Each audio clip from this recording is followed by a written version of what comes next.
نحمده ونصلي على رسوله الكريم اما بعد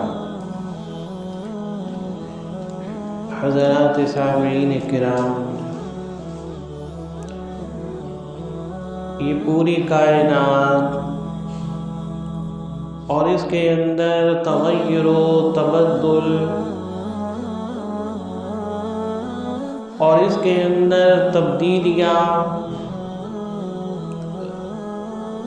یا اس عالم کے کسی نہ کسی مقام پر اللہ کی کسی نہ کسی قدرت کا ظہور ہونا، یہ ساری چیزیں اس بات کا ثبوت ہے کہ اس عالم کو چلانے والی کوئی نہ کوئی ذات موجود ہے جو اس عالم کو بخوبی چلا رہی ہے، اور جہاں بھی جس طرح بھی جیسا بھی وہ ذات چاہتی ہے اپنی قدرت کا ظہور کرتی ہے۔ لیکن یہ قدرت کے ظہور، یہ علامتیں، یہ نشانیاں ہمیں عبرت دینے کے بجائے ہم انہیں ایک حادثہ سمجھ کر چھوڑ دیتے ہیں، ہم انہیں ایک واقعہ سمجھ کر چھوڑ دیتے ہیں،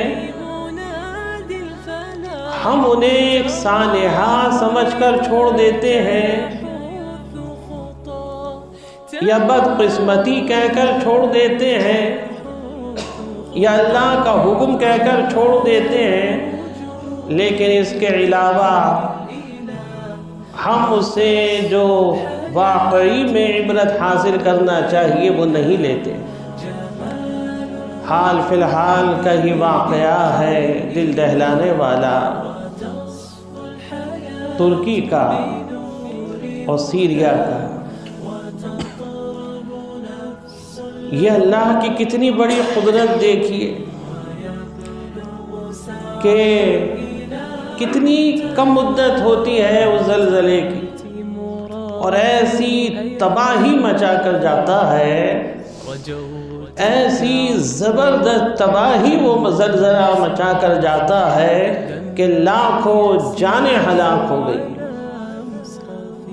ہزاروں مکان زمین دوز ہو گئے۔ لگتا ہی نہیں تھا کہ وہاں کوئی عمارت ہوگی جو آسمان سے باتیں کرتی ہوگی، آسمان کی بلندی کی طرح وہاں کوئی عمارت کھڑی ہوگی، لگتا ہی نہیں ہے۔ اور یہ سب تبدیلی تھوڑی سی دیر میں آئی ہے، جسے آدھا منٹ کہہ لیے، 1 منٹ کہہ لیے، صرف 1 منٹ کے اندر ایسی زبردست تباہی ہوئی ہے کہ لاکھوں جانیں چلی گئیں، کتنے مکان اجڑ گئے، کتنے لوگ ہلاک ہو گئے، کیسی ہاہاکار مچی ہوئی ہے۔ خدائی کے دعوے کرتے ہیں، ارے اللہ ہی کی وہ ذات ہے کہ جو پورے عالم کو، تمام عالموں کو، کیونکہ لکھا ہے 18,000 عالم ہے، یہ ایک عالم نہیں ہے، 18,000 عالم ہے کہ جن کو چلا رہا ہے اللہ جل شانہ وعم نوالہ۔ تو اللہ نے اپنی قدرت کا ظہور دکھایا اور لوگ اسے واقعہ سمجھ کر چھوڑ دیتے ہیں، عبرت نہیں حاصل ہوتی۔ میں اکثر یہی کہتا ہوں کہ یہ واقعات ہمیں عبرت دینا کے بجائے ہمیں واقعہ سمجھ کر چھوڑنا نہیں ہے۔ ان واقعات کو، یہ حادثات ان سے عبرت لینا ہے، نہ کہ حادثہ کہہ کر ہمیں ان کو چھوڑ دینا ہے۔ تعداد بڑھنا چاہیے نمازیوں کی، تعداد بڑھنا چاہیے نمازی بھائیوں کی، اللہ کا خوف بڑھنا چاہیے، اللہ کی طرف بڑھنا چاہیے مومنین کو، کیونکہ اللہ یہ دکھا رہا ہے، یہ جیسا کہ ترکی میں آیا، سیریا میں آیا، ایسے ہی جہاں وہ چاہے گا وہاں آ جائے گا۔ ہم سوچیں کہ ہم محفوظ ہیں یا دوسرے ملک کے لوگ خیر منائیں اور سوچیں کہ ہم محفوظ ہیں، محفوظ کوئی نہیں ہے۔ اللہ کی قدرت سے کوئی نہیں بھاگ سکتا، اللہ کی قدرت سے کوئی نہیں بھاگ سکتا، چاہے سمندر کی تہہ میں پہنچ جائے، چاہے آسمانوں کی بلندی میں چلا جائے، پہاڑوں کی کھو میں جا کے چھپ جائے، گفاؤں میں چلا جائے، مگر اللہ کی قدرت سے نہیں بچ سکتا۔ اللہ کی قدرت کا کرشمہ دیکھیے اور اللہ کی قدرت دیکھیے کہ کہاں کہاں اس کی قدرت کے کرشمے ہیں۔ پہاڑ، یہ پتھر، اس کے اندر بھی ایک کیڑا ہوتا ہے، پتھر کے اندر، جس کو اللہ روزی وہیں پہنچاتا ہے۔ پتھر کے اندر جو کیڑا ہے اس کو بھی اللہ تعالیٰ روزی وہاں پہنچا رہا ہے، کسی کی عقل بھی وہاں تک نہیں پہنچے گی اور حیران ہو جائے گا کہ کوئی راستہ نہیں، کوئی ایسا مقام نہیں، کون پہنچا رہا ہے؟ اللہ ہی تو پہنچا رہا ہے، اور ہم نا امید ہو کے بیٹھ جاتے ہیں کہ ہمیں روزی کیسے ملے گی۔ جو اللہ اس کیڑے کو روزی پہنچا رہا ہے کہ جو پتھر کے اندر ہے، جو اللہ اس پرندے کو روزی پہنچا رہا ہے، جو رات کو پیٹ بھر کر اپنے گھونسلے میں واپس آتا ہے اور پھر صبح خالی پیٹ نکل جاتا ہے، اس کا بھروسہ تو دیکھیے اللہ کی ذات کے اوپر، اس کا توکل تو دیکھیے۔ لیکن جب وہ واپس آتا ہے اپنے گھونسلے کی طرف شام کو تو اس کا پیٹ بھرا ہوا ہوتا ہے۔ ہمارا بھروسہ کیا پرندے سے بھی گیا گزرا ہو گیا؟ کیا ہم ایمان اور توکل اور عقیدے میں پرندے سے بھی کمزور ہو گئے؟ ہم تو اشرف المخلوقات ہیں، ہم تو اشرف المخلوقات ہیں۔ ہمارا بھروسہ، ہمارا اللہ کی ذات پہ توکل، یقین، ہمارا ایمان سب سے زیادہ قوی ہونا چاہیے، ہر مخلوق سے زیادہ، کیونکہ اشرف المخلوقات ہیں۔ سب سے عظیم بڑا توکل اور اعتقاد انسان کا ہونا چاہیے، ایمان والے کا۔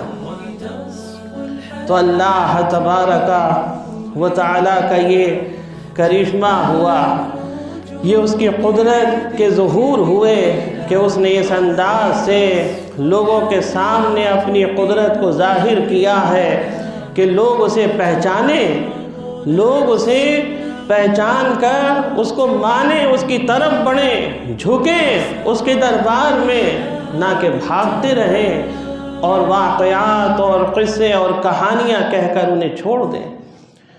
میں بھی اسی زمرے میں ہوں، آپ بھی ہیں، اور ہر ایمان والا اسی زمرے میں ہے۔ یہ سوچیں کہ ابھی جوان ہیں، ابھی تو بہت وقت ہے، اللہ اللہ کر لیں گے، عبادت کر لیں گے، کچھ نمازیں پڑھ لیں گے۔ بچے سوچیں کہ ابھی بچے ہیں، ابھی بالغ ہی تو ہوئے ہیں، ابھی شروع کر دیں گے نماز پڑھنا، ابھی شروع کر دیں گے عبادت کرنا۔ جوان سوچیں کہ ابھی بہت عمر باقی ہے۔ تو یاد رکھیے یہ واقعہ ہمیں عبرت دے رہا ہے، اس میں نہ جانے کتنے معصوم بھی تھے، نہ جانے کتنے جوان بھی تھے، نہ جانے کتنی خواتین بھی تھیں، کتنے ضعیف بھی تھے، کتنے کمزور بھی تھے، کتنے قوی تھے۔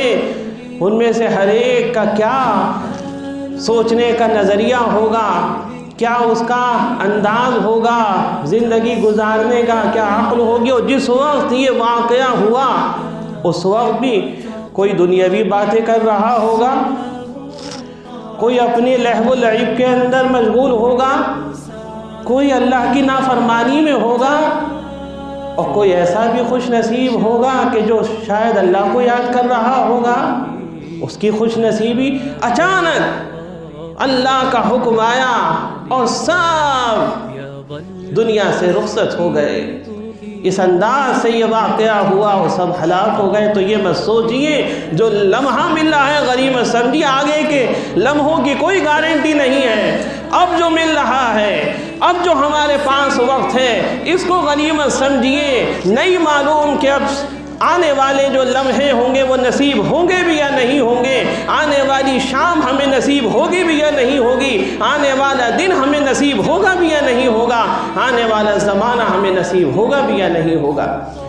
یہ غفلتیں چھوڑیے، اللہ کی طرف بڑھ جائیے ابھی ہی، اسی وقت۔ یہی ہمارے لیے موقع ہے، کیونکہ موت اتنی یقینی ہے کہ زندگی اتنی یقینی نہیں ہے، اور یہ واقعات ہمیں یہی عبرت دے رہے ہیں۔ اللہ تبارک و تعالیٰ سے دعا ہے کہ مولا ہماری غفلتیں دور فرمائے، اور ان واقعات سے اللہ تعالیٰ ہمیں عبرت حاصل کرنے کی توفیق عطا فرمائے، اور آخرت کی زیادہ سے زیادہ تیاری کی توفیق نصیب فرمائے۔ جو ہلاک ہو گئے اللہ ان کو شہادت کے رتبے عطا فرمائے۔